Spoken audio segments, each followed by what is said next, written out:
Assalamualaikum warahmatullahi wabarakatuh.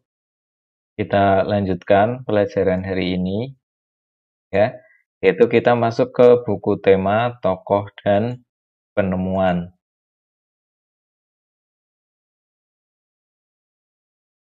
Kalian buka halaman 20. Ya, silakan kalian buka buku tema tokoh dan penemuan 3, kemudian kalian buka halaman 20.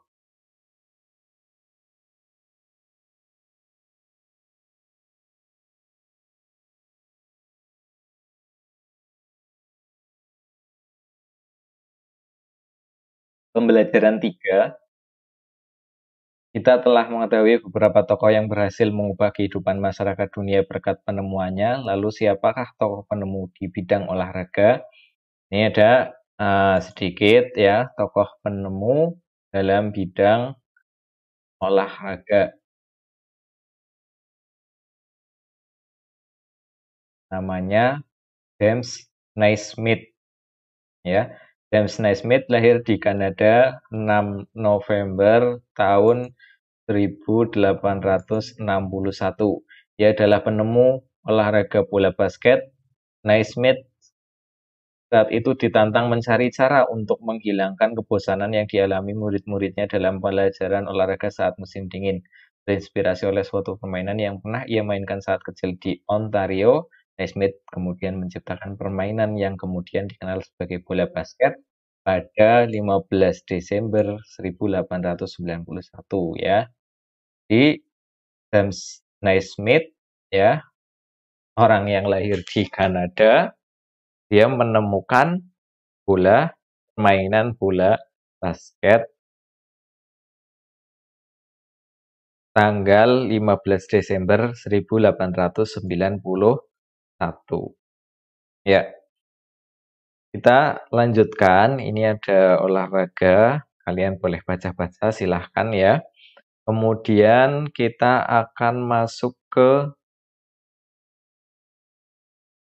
pelajaran teks eksplanasi. Jadi, kita lihat, nah ini. Kalian buka halaman 27 dulu. Halaman 27 teks eksplanasi ilmiah. Kita baca. Teks eksplanasi ilmiah adalah teks eksplanasi yang menerangkan suatu proses yang bersifat ilmu pengetahuan. Jadi, kalau ada teks yang menjelaskan tentang ilmu pengetahuan, bisa kita sebut dengan teks eksplanasi ilmiah. Ya. Saya ulangi, kalau ada teks yang menjelaskan tentang ilmu pengetahuan, ya, ilmu pengetahuan alam ya, terutama ilmu pengetahuan alam, maka kita sebut sebagai teks eksplanasi ilmiah. Seperti gejala alam. Gejala alam itu misalkan apa? Gejala alam itu misalnya gempa bumi, ya, gunung meletus, matahari terbit, hujan, kemudian apalagi terjadinya pelangi, misalkan ya, terjadinya siang dan malam, ya, itu masuk dalam teks eksplanasi ilmiah, ya. Gejala alam, ini dijelaskan ya. Kemudian ada lagi misalkan tentang proses arus listrik ya, juga sama ya tadi ya, proses arus listrik ya dan sebagainya. Ilmu pengetahuan alam itu mencakup banyak ya, seperti listrik itu juga termasuk ilmu pengetahuan alam ya, tentang listrik ya, kemudian tentang magnet ya, tentang magnet, kemudian tentang konduktor, isolator ya, penghantar panas ya, dan seterusnya. Kemudian kita baca lagi, teks eksplanasi berfungsi untuk memberikan penjelasan kepada pembaca tentang proses terjadinya sesuatu. Nah ini, teks eksplanasi itu salah satu isinya adalah proses terjadinya sesuatu. Ya, proses terjadinya sesuatu yang disusun menurut prinsip sebab akibat. Lanjut, eksplanasi terdiri atas pernyataan umum atau pembuka, deret penjelas atau isinya, dan penutup atau kesimpulan. Ya, ini isi dari teks eksplanasi, ya, pernyataan umum atau pembuka, deret penjelas atau isi, dan penutup atau kesimpulan. Bagian pernyataan umum berisi informasi singkat tentang apa yang dibicarakan dan diinformasikan. Bagian deret penjelas berisi urutan uraian atau penjelasan tentang proses dari peristiwa yang terjadi dan dijelaskan secara bertahap atau berurutan. Bagian penutup adalah kesimpulan yang berisi interpretasi atau pendapat singkat penulis tentang topik yang dijelaskan. Kita lihat ya. Bagian pernyataan umum atau bagian pertamanya ini, bagian pembukanya, berisi informasi singkat tentang apa yang akan dibicarakan atau diinformasikan. Ya, mau pembicaraan apa misalkan. Kemudian, deret penjelas atau isi, ya. Deret penjelasan berisi urutan uraian atau penjelasan tentang proses peristiwa yang terjadi dan dijelaskan secara bertahap atau berurutan. Ini berarti penjelasan dari peristiwa, misalkan penjelasan tentang rangkaian listrik atau apa ya, itu secara bertahap dan berurutan. Ya, kemudian penutup, ya, penutup di sini bisa diganti atau dalam kurungnya kesimpulan, ya, adalah kesimpulan yang berisi interpretasi atau pendapat singkat penulis tentang topik yang dijelaskan. Nah, ini ya, eksplanasi ilmiah. Nah, kita lihat langsung maju kita ke halaman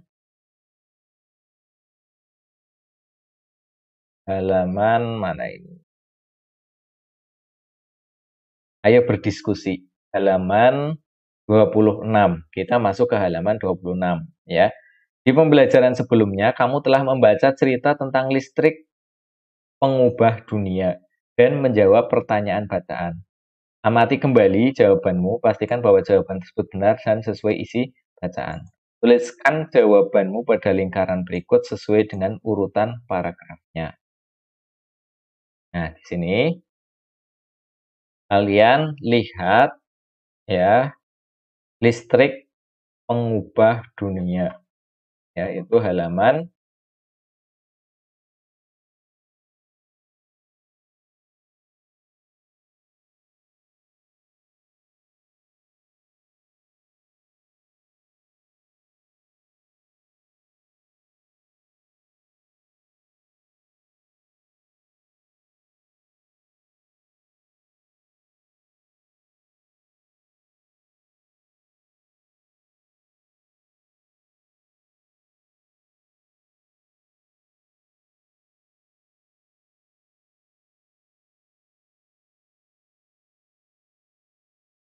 nah ini listrik pengubah wajah dunia. Ini ada bacaan ya. Dan ini masuk dalam teks eksplanasi ilmiah. Kalian lihat di halaman 1 ya. Halaman 1 ya. Listrik mengubah wajah dunia. Kita baca dulu. Listrik telah membawa banyak perubahan di dalam kehidupan masyarakat di dunia. Michael Faraday adalah tokoh penemu arus listrik. Faraday lahir pada tahun ini dan seterusnya ya. Sampai ini. Tahukah kamu bagaimana perjalanan arus listrik hingga sampai ke rumahmu? Ini tentang apa? Tentang ilmu pengetahuan alam ya. Kalau yang paragraf pertama ini adalah tentang paragraf pembuka. Ya, paragraf pembuka. Kemudian nanti ya kita lihat arus listrik adalah gelombang elektromagnetik, yaitu gelombang yang dapat merambat meski tidak ada media perantara. Gelombang elektromagnetik terbentuk dari hasil perubahan medan magnet dan medan listrik yang terjadi terus-menerus. Nah, ini kan penjelasan ya, penjelasan secara runtut. Mulai dari paragraf ke-2, kemudian ketiga, proses tersebut kemudian memicu terjadinya arus yang kemudian kita kenal sebagai arus listrik dan seterusnya ya. Nah, ini juga tentang penjelasan ya, tentang menjelaskan tentang listrik. Sampai ini arus listrik yang diterima di rumah itu juga menjelaskan tentang listrik juga sampai paragraf yang keempat. Ya, contoh rangkaian seri dalam kehidupan sehari-hari. Nah, ini juga termasuk menjelaskan ya, yang termasuk pembahasan ya, pembahasannya. Kemudian terakhir ini, betapa penting peran listrik bagi kehidupan manusia. Tanpa listrik tentu kita akan mendapat banyak kesulitan dalam mengerjakan aktivitas sehari-hari. Namun demikian kita juga harus tetap bijaksana menggunakan listrik dalam kehidupan sehari-hari. Nah, paragraf terakhir ini adalah kesimpulan ya, kesimpulan. Kita coba lihat lagi ya yang tadi halaman 20.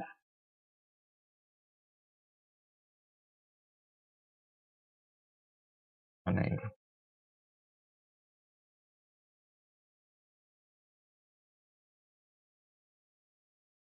Maaf, halaman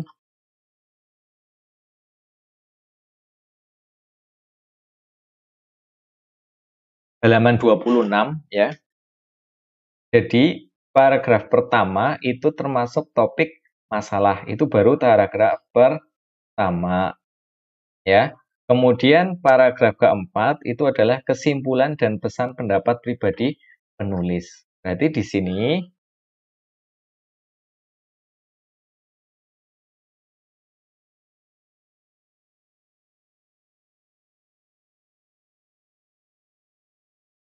pernyataan umum atau pembuka. Paragraf pertama itu adalah pernyataan umum atau pembuka. Deret penjelas atau isi ya di bacaan yang tadi itu di paragraf kedua sampai dengan paragraf ke 3 atau 4 ya. Paragraf 3 atau 4 nanti. 4 kalau nggak salah. Kemudian penutup itu adalah paragraf terakhir. Ya, penutupnya adalah paragraf terakhir. Nah, kita lihat lagi, kita bacakan ini. Jawablah pertanyaan berikut untuk memastikan isi tulisanmu pada diagram telah sesuai dengan isi bacaan. Apakah tulisanmu di paragraf pertama telah memenuhi kriteria berikut? Topik masalah yang akan disampaikan oleh penulis yaitu tentang perjalanan arus listrik, manfaat arus listrik pada kehidupan warga dunia. Ya, betul ya. Nah, apakah tulisanmu di paragraf kedua dan ketiga telah memenuhi kriteria berikut? Mendukung topik utama yang disampaikan paragraf pertama dengan menuliskan data-data yang bersangkutan, singkat dan jelas sehingga mudah untuk dimengerti. Data tersebut harus berisi tentang pengertian arus listrik, ya, urutan perjalanan arus listrik dari pembangkit hingga ke rumah warga, kemudian pemanfaatan listrik di rumah warga. Apakah tulisanmu di paragraf keempat telah memenuhi kriteria berikut? Kesimpulan isi teks bacaan yaitu tentang peran penting listrik bagi kehidupan. B. Pesan ide atau pendapat pribadi penulis mengenai topik masalah yaitu tanpa listrik manusia akan mengalami kesulitan dalam keseharian. Nah ini jadi intinya ya,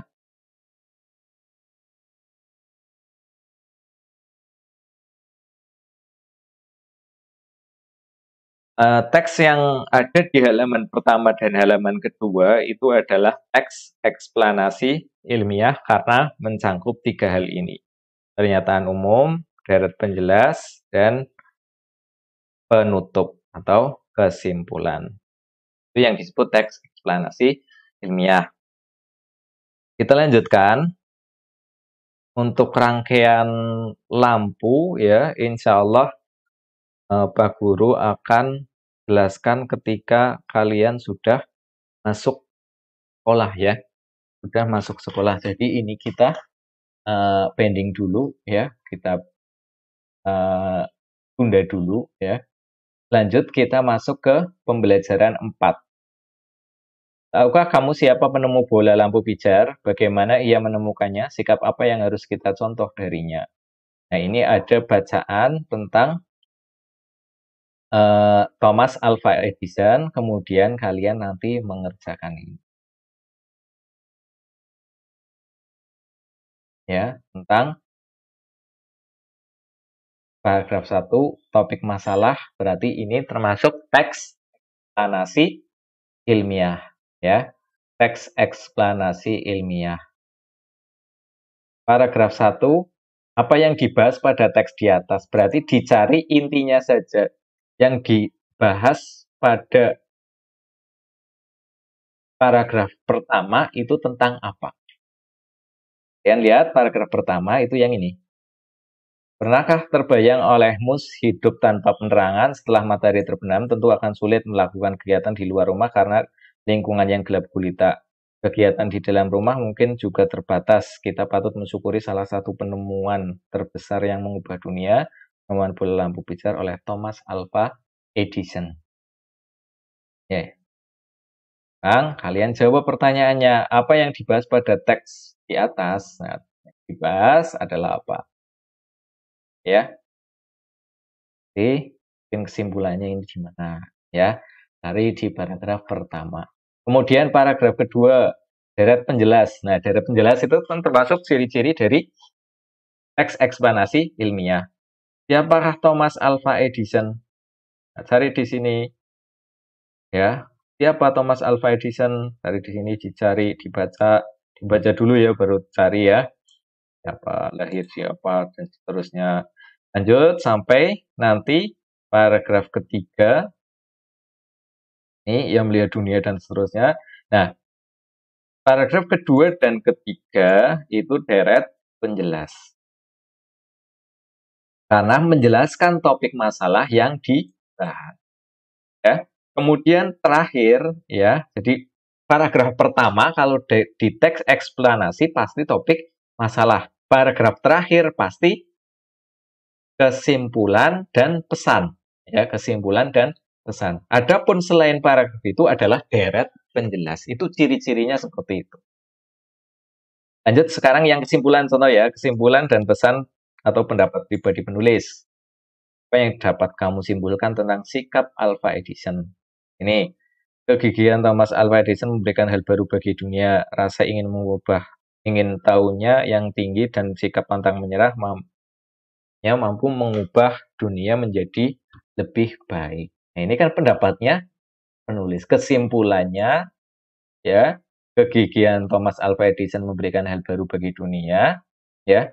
Pendapat penulisnya adalah rasa ingin tahunya yang tinggi dan sikap pantang menyerahnya mampu mengubah dunia menjadi lebih baik. Itu pendapat penulis. Ya. Jadi nanti kalian tugasnya yang pertama adalah mengisi ini, menjawab ini. Ini ditulis lagi ya. Tulis lagi, identifikasikan informasi teks eksplanasi paragraf 1 topik masalah apa yang dibahas pada teks di atas, itu dijawab. Ya ini ditulis juga.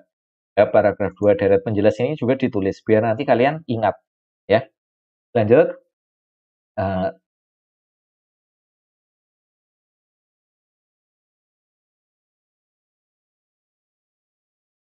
Ini matematika ada ini.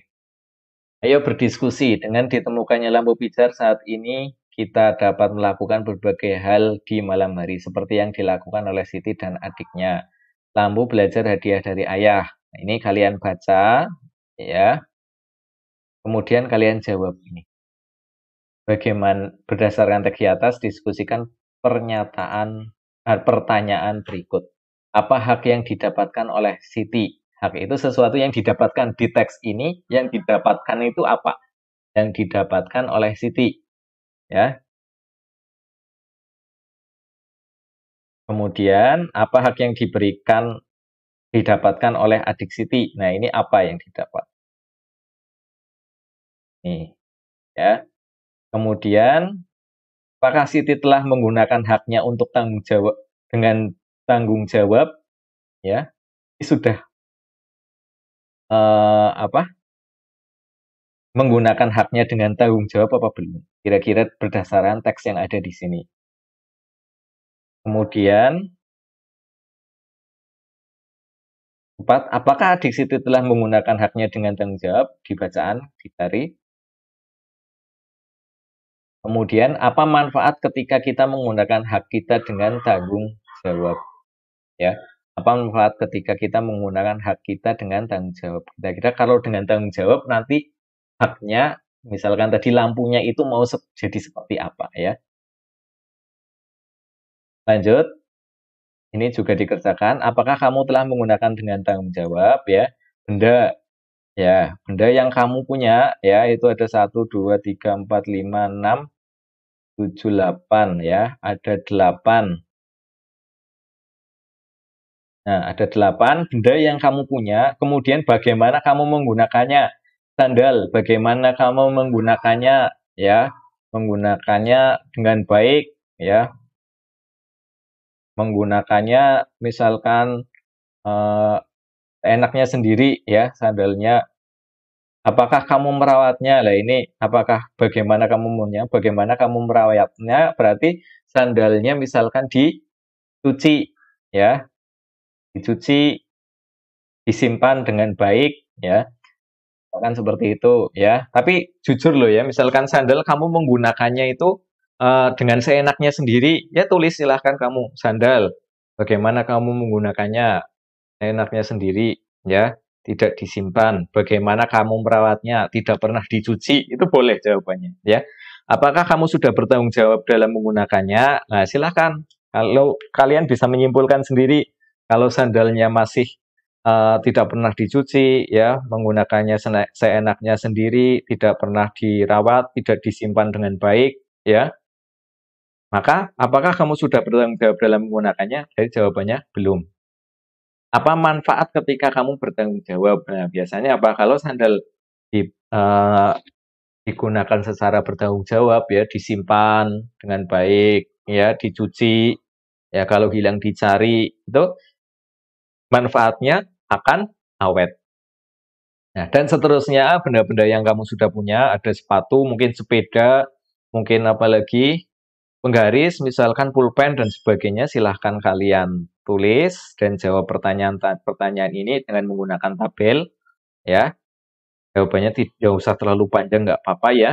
Kemudian nanti kalian buat kesimpulannya ini. Apa yang dapat kamu simpulkan? Apakah kamu sudah menggunakan barang dengan bertanggung jawab dan seterusnya sampai ini, ya. Silakan kalian kerjakan tugas-tugasnya dengan baik. Nanti Pak Guru tuliskan tugas-tugasnya. Sekian, wassalamualaikum warahmatullahi wabarakatuh.